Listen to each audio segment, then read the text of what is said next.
Hey everyone, welcome back. You can build a real, working website with ChatGPT on your phone, without writing a single line of code, and without paying anything.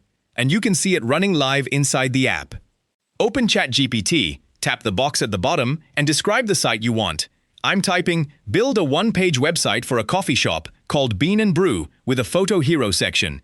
Give me the full HTML in one code block. That last part matters. Asking for the full HTML in one code block is what gets you a single file you can actually use, instead of a wall of explaining. Now tap Send. And watch, it writes the entire website out live, top to bottom. The structure, the styling, the text, all of it in one block.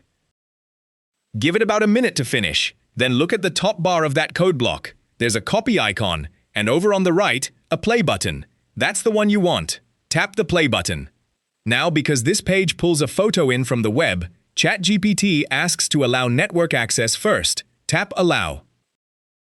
And there it is, your website, actually running right inside the chat.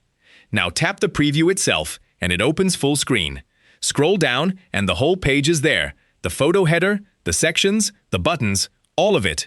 ChatGPT wrote and designed every bit of that from one sentence.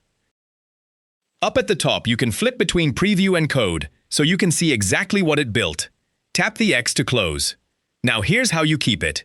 Tap Copy, underneath the answer, and the whole file lands on your clipboard.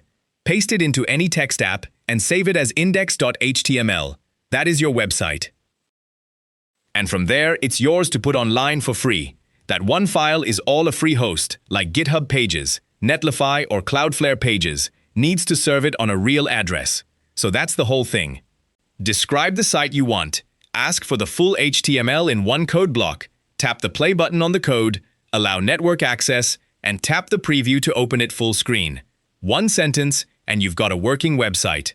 If this helped you out, give the video a thumbs up and subscribe for more quick tech tips. Thanks for watching.